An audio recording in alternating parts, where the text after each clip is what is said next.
రైతన్న మీకోసమనే ఈరోజు ప్రతి గ్రామంలో కూడా ఈ కార్యక్రమం నిర్వహించడం జరుగుతుంది.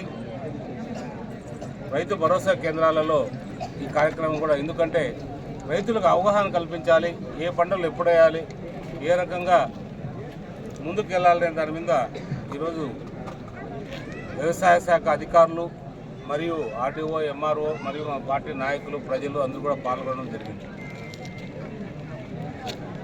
ఏదేమైనా కూడా ఈ ప్రభుత్వం చంద్రబాబు నాయుడు నాయకత్వంలో ఎన్డీఏ కూటమి ప్రభుత్వం ప్రజల కోసం అహర్నిశలు కృషి చేస్తుంది. ప్రతిరోజు కూడా నిత్యం చంద్రబాబు నాయుడు గారు పరిగెత్తు మమ్మల్ని కూడా పరిగెత్తిస్తూ ప్రజల కోసం, ప్రజల మధ్యలో మీరు ఉండాలి, అన్ని విషయాలు ప్రజలకు తెలియజేయాలనే ఉద్దేశంతో ఇప్పటికప్పుడు చెప్పడం జరిగింది. అది నిజం. ఎందుకంటే ప్రతిసారి కూడా ప్రజల కష్టాలు ఇప్పుడు మనమే చూసాం. ప్రజలకు ఎన్ని కష్టాలు ఉన్నాయంటే మనం ఊహించలేని కష్టాలు ప్రజలకు ఉన్నాయి. ఎంతో కొంత మనం ఎప్పటికప్పుడు పరిష్కరిస్తే ప్రజలు కూడా సంతోషంగా ఉంటారు అనే దాంట్లోనే ఈరోజు ఈ కార్యక్రమం కూడా జరగడం జరిగింది. ప్రజలందరూ కూడా ఆనందంగా ఉండాలి అంటే స్వచ్ఛందంగా ఆనందంగా వాళ్ళ జీవనం వాళ్ళు సాగించాలి. మనం గడిచిన 5 ఏళ్లలో ఏ రోజు కూడా ఆనందం కానీ ఇంకోటి కానీ లేకపోవడం, ఎక్కడికక్కడ నిర్బంధ జీవితం గడపడం, లేదా ఇతర పార్టీ వ్యక్తులు ఇతర పార్టీ వాళ్ళను ఇళ్లలో పెట్టి బంధించడం, లేదా దౌర్జన్యాలు చేయడం, లేదా లూటీ చేయడం, ఇవన్నీ కూడా జరుగుతూ వచ్చాయి. అలాంటి దానిలో అన్నిటికీ కూడా దూరంగా స్వచ్ఛందంగా స్వేచ్ఛ ఇచ్చడం జరిగింది. ఇప్పుడే ఒక వ్యక్తి వచ్చి మీ ముందే మాట్లాడటంలో అతను కొంత ప్రవర్తన బాలేక అతన్ని పక్కన పోమన్నాను తప్ప అతను సమస్యలు వినడానికో లేదా ఇంకో రకంగా కాదు. అదే సుమన్ అనే వ్యక్తి క్లియర్గా కూడా చెప్పాడు ప్రజలందరూ కూడా. ఆ వ్యక్తి కూడా ఈ సమస్య మాకు నీళ్లు కావాలి, అది కావాలి, ఇంకోటి కావాలని చెప్తే నిజంగా మాకు కూడా వినాలనిపించింది. వినా సమస్యలన్నీ కూడా పరిష్కరించే దిశగా మేము కూడా ప్రయత్నాలు చేస్తాం. ఎందుకంటే ఈరోజు ప్రతి గ్రామంలో కూడా మనం వస్తున్నాం. ఈరోజు చిన్నంపల్లి గ్రామంకి వచ్చామంటే ఈ గ్రామానికి ఎవరైతే సర్పంచ్ గారు ఉన్నారో ఆ సర్పంచ్ గారు నిజంగా 2-3 సార్లు వచ్చి మా గ్రామంలో కొన్ని సమస్యలు ఉన్నాయి, గడిచిన 5 ఏళ్ళలో ఏమాత్రం కూడా అభివృద్ధి కాలేదు కాబట్టి మీరు వచ్చి సమస్యలు పరిష్కరించాలని చెప్పడం జరిగింది. అందులో భాగంగా ఈరోజు వాళ్ళు డ్రైనేజ్ వ్యవస్థ కావచ్చు, రోడ్లు కావచ్చు, లేదా దేవాలయాలు కావచ్చు, లేదా పెన్షన్ సంబంధించిన విషయాలు కావచ్చు, అవన్నీ కూడా పరిష్కారం వైపు చూస్తున్నాం, పరిష్కరిస్తాం. ఏదేమైనా కూడా మీరు గడిచిన వారం రోజుల నుంచి కూడా రోజు ఏదో ఒకటి చూస్తూనే ఉన్నారు మీడియాలో. అవన్నిటికీ ఒకటే సమాధానం.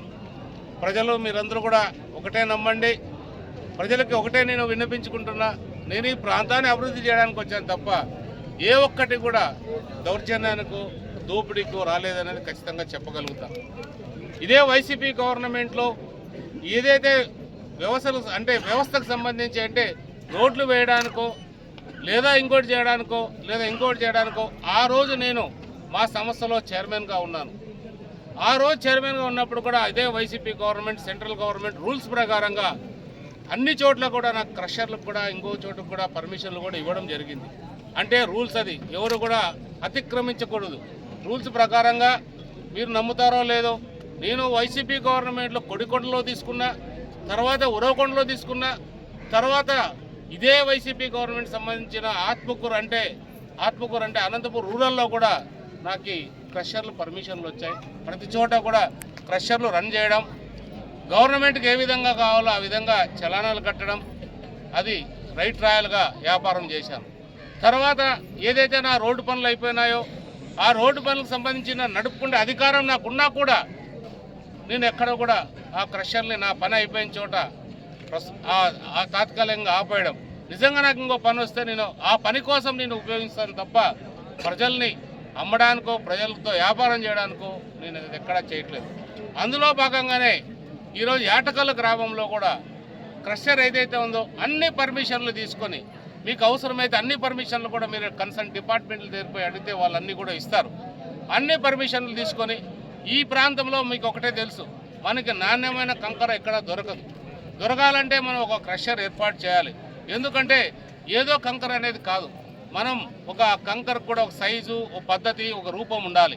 అంటే ఇవన్నీ కూడా సక్రమంగా సకాలంగా చేయగలిగినప్పుడే మనం సకాలంలో ఈ ప్రాజెక్టులు కూడా పూర్తి అవుతాయి. పీటీపీకి సంబంధించి గవర్నమెంటే నాకు ఆ ప్రాజెక్టుకి సంబంధించిన క్వారీ కావచ్చు, క్రషర్ కావచ్చు, ఇంకోటి కావచ్చు, అక్కడ దేవాలయాలు ఉన్నాయా లేదని మనం చూసుకునే బాధ్యత మాది, ఇంకోటి చూసుకునే బాధ్యత నాది. ఇది కూడా నేను దాంట్లో భాగస్వామి కాకపోయినా నా మీద నిందలు వేశాడు కాబట్టి నేను ఒక ప్రాంతానికి ఎమ్మెల్యేగా, ఈ ప్రాంతానికి ఎమ్మెల్యేగా మీ అందరూ కూడా తెలియజేస్తున్నా. దానికి సంబంధించి నేను కూడా అన్ని పిలిచి అందరినీ కూడా విచారించడం జరిగింది. అన్ని పర్మిషన్లు కూడా నాకు కూడా చూపించారు. అన్ని పర్మిషన్లు మాకున్నాయి కాబట్టి ఈ ప్రాంతంలో నడుస్తుంది. కానీ ఇలాంటి అభివృద్ధి కార్యక్రమాలు అడ్డుకోవాలనో లేదా వ్యక్తిగతంగా ఇంకొక నిందులు వేయాలనో చూడకండి. అన్నీ కూడా మీ ముందుకు త్వరలో రాబోతున్నాయి. ఎందుకంటే ఇంకా కొన్ని కూడా నేను మాట్లాడాల్సిన అవసరం ఉన్నా మాట్లాడకూడదు, ఎందుకంటే కొన్ని నిబంధనల ప్రకారం మాట్లాడకూడదు. కాబట్టి అవన్నీ కూడా త్వరలో మీరన్నీ చూస్తారు. ఏదైతే నిజాయితీగా ఏదైతే మన పరిపాలన ఉందో ఆ పరిపాలన ఖచ్చితంగా నేను ఆ పరిపాలన సాగిస్తానని కూడా మరొకసారి చెప్తున్నా. అది నిజాయితీ లేదు, ఇతను నిజంగా అక్రమం అన్యాయం చేశాడు, ఇతను దోపిడీ చేశాడని నిజంగా ఏదైనా నిర్ధారణకు వస్తే మాత్రం ఖచ్చితంగా మీ అందరికీ చెప్పే నేను వైద్యులు కూడా ఖాయంగా నేను చెప్తున్నా. ఎందుకంటే ప్రతి రూపాయి కూడా నేను ట్యాక్స్ కట్టే నేను ఇక్కడ ఖర్చు పెడతాను. ప్రతి ఒక్కటి కూడా ఏదున్నా దీనికోసం వ్యవస్థ చాలామంది మిత్రులు, చాలామంది స్నేహితులు కూడా ఒకటే తెలియజెప్తున్నారు నాకు, ఏ రకంగా మనం ఈ ప్రాంతాన్ని అభివృద్ధి చేయాలంటే మా సహకారం ఇస్తాం. పొరపాటును కూడా ఎక్కడ కూడా మీరు కాదు, మీరు ఎటు చేయరు, మీ వాళ్ళు కానీ ఇంకోరు కానీ ఇట్లా చెయ్యి చాపొద్దండి. ఎప్పుడు కూడా ఇట్లా చెయ్యిలో వేసేదగ్గ మీరు ప్రవర్తన ఉండాలి, మీ పరిపాలన ఉండాలని నాకు చెప్పడంతో నేను కూడా పరిపాలన కొనసాగిస్తున్నా. ఎందుకంటే నా నామినేషన్ రోజు చాలామంది మహానుభావులు, చాలామంది పెద్దవాళ్ళు, చాలామంది కార్యకర్తలు, చాలా నాయకులు, చాలా పెద్దవాళ్ళు అంటే మన పార్టీలకు అతీతంగా కూడా చాలామంది వచ్చి నామినేషన్ రోజు నా ముందు ఒక అంగి ఉప్పేసి నా కోసం, పార్టీ కోసం లేదా ఈ ప్రభుత్వం పోవాలనే దాని ముందు వచ్చి నాకు స్వాగతం పలికి నామినేషన్ రోజు పాల్గొన్నారు. అంటే ఆ పెద్దవాళ్ళంటే సామాన్యమైన వ్యక్తులు కాదు, రాష్ట్రంలోనే చాలా పెద్దవాళ్ళు. అలాంటి వాళ్ళు వచ్చి ఆ రోజు చొక్కా ఉప్పేసి నా ముందు వాళ్ళు ఎగురుతున్నారంటే నాలో ఒక రకమైన భయము, ఆందోళన కలిగింది. ఎందుకంటే ఎంతో విశ్వాసంతో నన్ను ఎమ్మెల్యేగా ఈ ప్రజలు ఎన్నుకున్న తర్వాత నేను అంతే విశ్వాసంగా ఉండాలనే సంకల్పం ఆ రోజు నిర్ణయించుకున్నా. ఎందుకంటే ఇది నా కోసం కాదు, నా వ్యవస్థ కోసం కాదు, ఇది ప్రజల కోసం. ప్రజల పక్షాన మనం ఉన్నాం కాబట్టి ప్రజలను ఎప్పుడు కూడా మనం గెలిపిస్తూనే ఉండాలి, ప్రజల మనసు ఎప్పుడు ఓడిపోకూడదు అనేదే సంకల్పంతోనే నేను ఆ రోజు నిర్ణయం తీసుకున్నా. ఆ రోజు నిర్ణయానికి తగ్గట్టే ఈరోజు ప్రవర్తిస్తున్నా. చిన్న పొరపాట్లు ఎక్కడన్నా జరుగుతూ ఉండొచ్చు, అదేదో ఉద్దేశంగా చేసేటో కాకపోవచ్చు. అయినా కూడా ఆ చిన్న పొరపాట్లు నిజంగా నా దృష్టికి వస్తే కూడా ఎవరైనా చేసినట్టు వచ్చినా లేదా ఇంకోటి వచ్చినా సరిదిద్దే బాధ్యత నా పైన కూడా ఉంటుంది. నేనేమైనా తప్పులు చేసినా కూడా సరిదిద్దుకునే బాధ్యత తీసుకుంటా. అలా కాకుండా అనవసరమైన ఆరోపణలతో ప్రజల్ని కూడా ఒక ఇబ్బందికర పరిస్థితుల్లో నెట్టడం కూడా అది మన కళ్యాణదుర్గ ప్రాంతానికి సంస్కారం కాదనేది నా భావన. ఎప్పుడు కూడా అన్నదమ్ములుగా ఉంటాం. నేను నా చేతనైనంత వరకు ఇక్కడ ఈ ప్రాంతంలో ఎమ్మెల్యేగా కొనసాగుతా. నిజంగా ప్రజల్లో నువ్వు ఎమ్మెల్యేగా కొనసాగే అర్హత లేదని ప్రజలు తీర్పిస్తే ఖచ్చితంగా మిమ్మల్ని అందరికీ నేను ధన్యవాదాలు చెప్పి మొక్కి నేను ఇంకొక ఎమ్మెల్యేగా ఎవరైతే ఆ రోజు ఎన్నుకున్నారో అతనికి కూడా బాధ్యతలు అప్పచెప్పేదానికి సిద్ధంగా ఉన్నా. ఏది కూడా చంద్రబాబు నాయుడు గారు ఒకటే మాకు చెప్పారు, మొన్న వచ్చిన నారా లోకేష్ బాబు గారు ఒకటే అడిగారు, అన్నా ఏందన్నా నీకు కార్యకర్తల్లో పైన ప్రజల్లో నాయకుల్లోకి పైన అందరూ కూడా జయ కొడుతున్నారు, ప్రజల దగ్గరకు పోతే ఏందన్నా విశ్వాసం అంటే మీకు చెప్పిన ఏదైతే సమాధానం చెప్పానో సార్, ఆ రోజు మన పార్టీ కోసం పార్టీలకు అతీతంగా వచ్చే నామినేషన్ రోజు మా ముందు ఎగిరారు. వాళ్ళకు గౌరవం నిలబెట్టాలంటే నేను ఈ రకంగా ఉండాలంటే అన్న ఈ నిర్ణయం చాలా గొప్ప నిర్ణయం, మీరు ఇలాగే కొనసాగండి.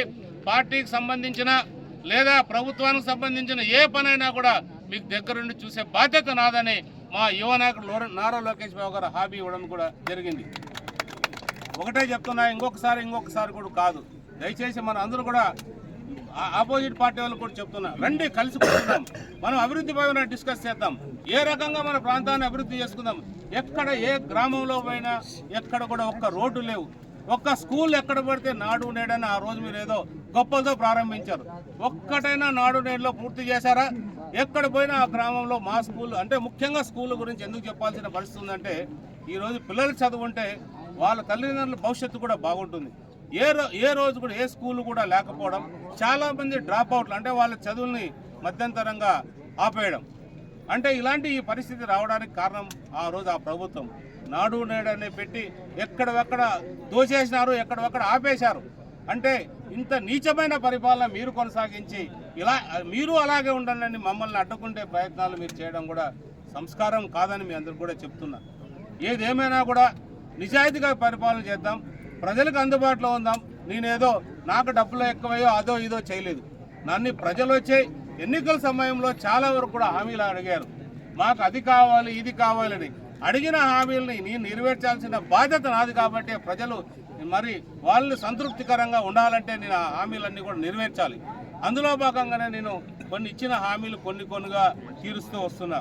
అందులో భాగంగానే వాల్మీకి సర్కిల్ కావచ్చు, కనకదాస్ సర్కిల్ కావచ్చు, ఇంకోటి యాదవులకు సంబంధించిన ఒక కమ్యూనిటీ హాల్ కావచ్చు, లేదా ఎస్సీలకు సంబంధించిన ఒకటి అంబేద్కర్ భవన్ కావచ్చు, లేదా ఇతరత్ర కులాలకు ఏదైనా కావచ్చు, అందరికి కూడా నెరవేర్చే బాధ్యత ప్రజలు నాకు అవకాశం ఇచ్చారు కాబట్టి ఇవన్నీ కూడా చేయాలి.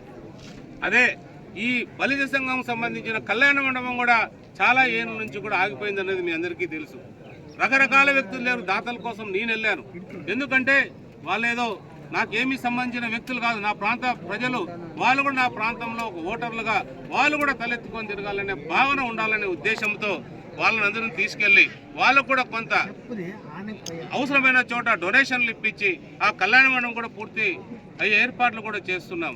అలాగే కుటుంబ సంఘం సంబంధించి పార్థసారథి ఎంపీ పార్థసారథి గారిని అడిగితే 25 లక్షల రూపాయలు ఆ కళ్యాణ మండపంగా ఇచ్చారు. అలాగే యాటకల్లుకి వెళ్తే ఆ రోజు గ్రామంలో నేను ఎన్నికల ముందు పోతే యాటకల్లు గ్రామ పెద్దలు అలాగే వాల్మీకి సోదరులందరూ వచ్చి యాటకల్లు మా కళ్యాణ మండపం ఆగిపోయింది, మీరు ఏదో ఒకటి చేయాలంటే ఆ రోజు ఎన్నికల ముందు 10 లక్షలు, ఎన్నికల తర్వాత 5 లక్షలు, మొత్తం నా చెందాగా 15 లక్షలు ఇవ్వడం జరిగింది. అందరితో ఆగలేదు. మరి మా ఎంపీ గారి దగ్గరికి వెళ్ళి అంబికా లక్ష్మణ్ గారి దగ్గరికి వెళ్ళి ఆయన కోటాలో ఎంపీ లాట్స్ కింద ఒక 25 లక్షల రూపాయల డబ్బులు కూడా తీసుకొచ్చి ఆ కళ్యాణ మండపాన్ని కూడా పూర్తి చేస్తున్నాం. ఇంకా రకరకాల అంటే నాకు చెప్పాలంటే ఒక 5 పేపర్లు 6 పేపర్లు అయితే కానీ చెప్పే పరిస్థితులు. అన్ని అభివృద్ధి కార్యక్రమాలు జరుగుతున్నాయి. చాలా స్కూళ్ళలో డెస్కులు లేవు, చాలా చోట్ల రకరకాల వ్యవస్థలు లేవు, రోడ్లు ఆగిపోయినాయి. ఒక రోడ్డు ఆ రోజు ఏదైతే మన కమ్మదూరు నుంచి అటు సైడు ఏదైతే పోలో ఆ రోడ్డు పూర్తి అధ్వానమైన పరిస్థితిలో ఉంది. ఆ రోడ్లు ఆ గవర్నమెంట్లోనే టెండర్లు ఆగిపోయినాయి. ఆ కాంట్రాక్టర్ నాతో కాదు బాబు లెటర్ ఇచ్చేసిపోతే, నాయన నువ్వు దాని గురించి భయపడొద్దు, ఆ లెటరు నువ్వు విత్డ్రా చేసుకో, నేను ఎవరికొవరికి అప్పచెప్పి ఆ పని పూర్తి చేస్తానని ఆ పని కూడా ప్రారంభించాం. మీ అందరికీ తెలుసు.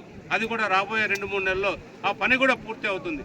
ఇలా రకరకాల వ్యవస్థలన్నింటినీ కూడా బాగు చేయాల్సిన అవసరం మన పైన ఉంది. వ్యవసాయం సంబంధించి రైతులందరూ కూడా వ్యవసాయం మీద ఆధారపడ్డారు. చాలా వరకు కూడా వ్యవసాయం లేనిది ఏది కూడా ఈ ప్రాంతంలో జీవం జరగదు. ఈ కాలువ తవ్వాలంటే దానికి నిధులు కావాలి. అంటే ఈ నిధులు ఆగిపోయినాయి. అంటే రైతుల ఖాతాలో వేయాల్సిన డబ్బులు కూడా ఆ రోజు వాళ్ళు వేయలేదు. ఇప్పుడు అంటే ఏకపోగా ఆ లిస్టు తీసుకోవాలి, రైతులకు ఏ రైతుకి ఎంత డబ్బులు రావాలి అది కూడా సమకూర్చలేదు. అన్నీ కూడా సమకూర్చాం, అన్నీ కూడా రికార్డు తయారు చేశాం. అందరూ కూడా ఎంటర్ అవుతున్నాయి. ప్రతి ఒక్కరు కూడా మా ముఖ్యమంత్రి గారు హామీ ఇచ్చారు, ఖచ్చితంగా మీకు రైతులందరూ కూడా డబ్బులు వేస్తా, మీరు పని ప్రారంభించండి, మీ బీటీపీ కాలను పరుగులు ఎత్తించండి, ప్రజలకు కష్టాలు తీర్చండి అని చెప్పడం జరిగింది. ఉప ముఖ్యమంత్రి పవన్ కళ్యాణ్ గారి దగ్గరికి వెళ్తే ఆయన అడిగాను, అన్న ఇట్లా మా రోడ్ల పరిస్థితి బాగోలేదంటే, నాకు తెలుసు ఎమ్మెల్యే గారు, ఖచ్చితంగా మీ ప్రాంతం గురించి రోడ్లు అధ్వానంగా ఉన్నాయి, ఖచ్చితంగా ఏదో ఒకరోజు మీ ప్రాంతంలో పర్యటిస్తా, అన్ని సమస్యలు కూడా పరిష్కరించేటట్టు చూస్తానని చెప్పి కూడా మా ఉప ముఖ్యమంత్రి గారు తెలియజేయడం జరిగింది. ఇలాంటి అన్ని విషయాల్లో కూడా మేము జోక్యం చేసుకుంటూ ప్రజల అభివృద్ధి కోసం పాటుపడుతుంటే ఎక్కడో కూర్చొని ఏదో కూర్చొని, ఎందుకంటే నేను వాళ్ళ అంతర్గత పార్టీ విషయాల్లో నేను మాట్లాడదలుచుకోలేదు, అది నా సంస్కారం కాదు. నేను అంత సంస్కారంగా వాళ్ళని మాట్లాడి నా సంస్కారాన్ని దిగదార్చుకోలేదు. ఒకటే చెప్తున్నా, కలిసి కూర్చుందాం, అభివృద్ధి వైపు మాట్లాడదాం. ఇంకా ఏదైనా మీ సూచనలు ఇస్తే ఖచ్చితంగా మా ముఖ్యమంత్రి గారి దృష్టికి తీసుకెళ్ళి అదేదైనా అమలు చేయాల్సిన పరిస్థితి వస్తే ఖచ్చితంగా అమలు చేద్దాం. తప్ప ఒకటి మాత్రం నిజం, ఏదైతే ఇల్లీగల్ వ్యాపారాల్లో ఇంకొక వ్యాపారాల్లో రకరకాలుగా ఇంకా లిక్కర్ గురించి మాట్లాడాడు. లిక్కర్ నాకేంటండి సంబంధం? 8 మంది 10 మంది వాళ్ళు వేసుకున్నారు. ఆ 10 మంది ఎవరు తగ్గట్టు వాళ్ళు వేసుకుంటున్నారు. రకరకాలుగా వ్యాపారాలు చేసుకుంటూ పోతున్నారు, స్వచ్ఛందంగా వ్యాపారాలు చేస్తున్నారు. ఆ లిక్కర్లో నాకు ఎక్కడ రూపాయి కూడా ఎప్పుడన్నా ఆ లిక్కర్కి సంబంధించి ఒక్క కాఫీ తాగినా నేను భగవంతుని మీద ప్రమాణం చేసి చెప్తున్నా, ఒక్క కాఫీ నీళ్లు కూడా నేను ఆ లిక్కర్కి సంబంధించి నేను తీసుకోవడం కానీ తాగడం కానీ ఏది ఉండదు. ప్రజలకు ఒకటే చెప్పాను ఆ రోజు, ఈరోజు కూడా దానికి కట్టుబడి ఉన్నా. ఇలాంటి చిల్లర మాటలు చెప్పడం కన్నా ఒక హుందాతనంగా మనం పోదాం. హుందాతనంగా పోయినప్పుడే మనందరం కూడా మన కోసం కాదు, మన ప్రాంత ప్రజల కోసం మనందరం కష్టపడి వాళ్ళని అభివృద్ధి చేద్దామనేది నా అభిమతం, మా ముఖ్యమంత్రి గారి అభిమతం అని తెలియజేస్తూ ఉంటుంది.